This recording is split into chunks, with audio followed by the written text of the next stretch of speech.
Hi friends, welcome to Arunai kitchen. இன்றைக்கி நம்ம கிச்சனில் கார்த்திகை தீப ஸ்பெஷல் ரெசிபியாக நெய்யப்போ எப்படி செய்யலான்னு பார்க்கலாம்.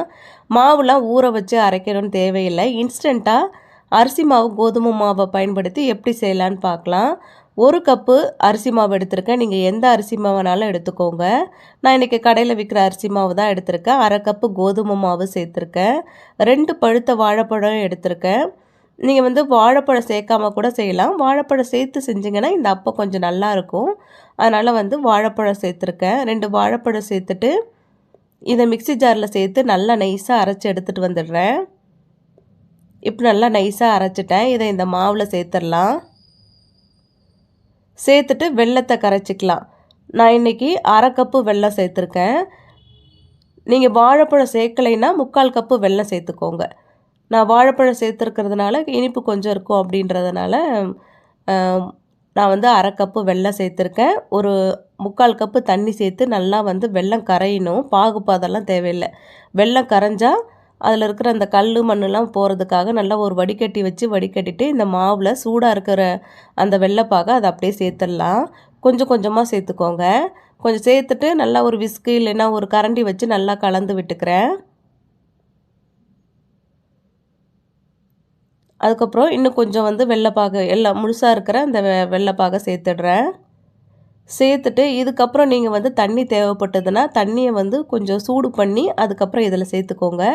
இந்த மாவுலாம் நான் கொஞ்சம் வெந்து வந்ததுன்னா உங்களுக்கு அப்பம் நல்லா சாஃப்டாக இருக்கும். அதனால தான்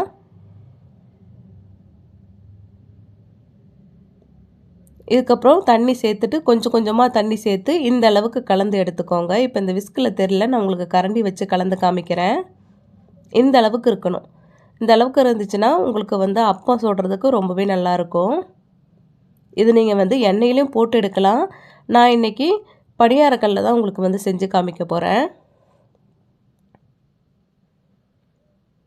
அப்புறம் தேங்காய் வறுத்து எடுத்துக்கலாம். ஒரு சின்ன வாணலில் ஒரு 1/2 ஸ்பூன் நெய் சேர்த்துட்டு தேங்காயை நான் இன்றைக்கி சின்ன சின்ன பல்லாக கீறி எடுத்திருக்கேன். நீங்கள் தேங்காயை திருவி கூட சேர்த்துக்கலாம். இது அப்பம் சாப்பிடக்குள்ளே அங்கங்கே கடிப்பட்டுச்சுன்னா டேஸ்ட் ரொம்ப நல்லாயிருக்கும். இது நல்லா வறுத்ததுக்கப்புறமா இந்த மாவில் சேர்த்துடுறேன். இது கூடவே ஏலக்காய் தூள் கொஞ்சமாக சேர்த்துக்கிறேன். டேஸ்ட்டுக்காக கொஞ்சமாக தூள் உப்பு சேர்த்துக்கிறேன்.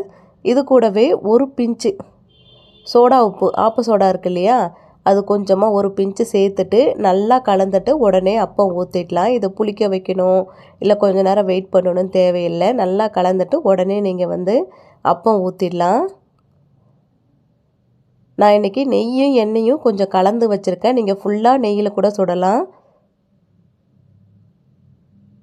இப்போ கொஞ்சம் கொஞ்சமாக இந்த பணியார குழியில் சேர்த்துட்டு நல்லா காஞ்சதுக்கப்புறமா நீங்கள் பணியாரம் சுட்டிங்கன்னா நல்லா சூப்பராக இருக்கும். ஊற்றுனதுக்கப்புறம் கொஞ்சம் சிம்மில் வச்சு சுடுங்க. இந்த மாவு ரொம்ப கட்டியாகவும் இருக்கக்கூடாது, தண்ணியாகவும் இருக்கக்கூடாது. இந்த அளவுக்கு கரெக்டாக இருந்ததுன்னா உங்களுக்கு ஊற்றுறதுக்கப்புறம் அந்த பணியாரம் நல்லா உள்ளுக்குள்ளே சாஃப்டாக இருக்கும். ஊற்றுனதுக்கப்புறம் அடுப்பு கொஞ்சம் சிம்மில் வச்சுக்கோங்க. சிம்மில் வச்சுட்டு ஒரு பக்கம் வெந்ததுக்கப்புறமா ஸ்பூனு அப்படி இல்லைன்னா வடை குத்துற கம்பி இருக்கும் இல்லையா, அதை வச்சு திருப்பி விட்டிங்கன்னா ஈஸியாக திருப்ப வரும். இப்போ கொஞ்சம் நல்லா வெந்து வந்திருக்கு பாருங்கள். இப்போ திருப்பிக்கலாம். நான் ஸ்பூன் வச்சு தான் இன்றைக்கி திருப்பி காமிக்கிறேன்.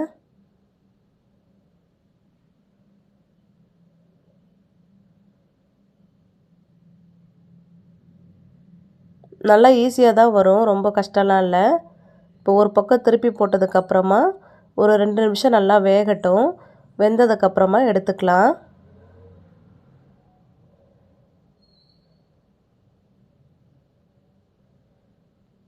இப்போ 2 நிமிஷம் ஆனதுக்கப்புறம் திருப்பி போட்டுக்கிறேன். நல்லா கோல்டன் ப்ரௌனாக நல்லா சூப்பராக இருக்குது பாருங்கள்.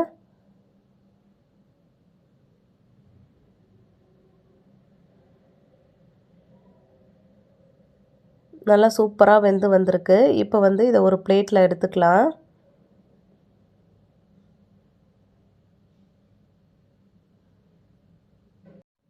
கலரே நல்லா சூப்பராக இருக்குது. இது எல்லாத்தையும் நான் அப்படியே ஒரு பிளேட்டில் மாற்றிக்கிறேன். எனக்கு ஒரு 30 பணியாரம் வந்துச்சு. 1 கப்பு அரிசி மாவு, 1/2 கப்பு கோதுமை மாவில். இப்போ அது ஒன்றை எடுத்து நான் உங்களுக்கு பிச்சு காமிக்கிறேன் பாருங்கள். வெளியில் நல்லா கிறிஸ்பியாக, உள்ளுக்குள்ளே நல்லா சாஃப்டாக, சூப்பராக டேஸ்ட்டாக இருந்துச்சு. கண்டிப்பாக வந்து ட்ரை பண்ணி பாருங்கள். ரொம்ப சிம்பிளாக ஈஸியாக செஞ்சிடலாம். மாவுலாம் அரைக்கணும்னு தேவையில்லை. ஒரு 1/4 மணி நேரத்துலேயே வந்து உங்களுக்கு நல்லா சூப்பராக ரெடி ஆகிடும். கண்டிப்பாக இதை ட்ரை பண்ணி பாருங்கள். வீடியோ பிடிச்சிருந்தனா லைக் பண்ணுங்கள், ஷேர் பண்ணுங்கள். மறக்காமல் அருணை கிச்சனுக்கு சப்ஸ்கிரைப் பண்ணிவிடுங்க. Thank you friends.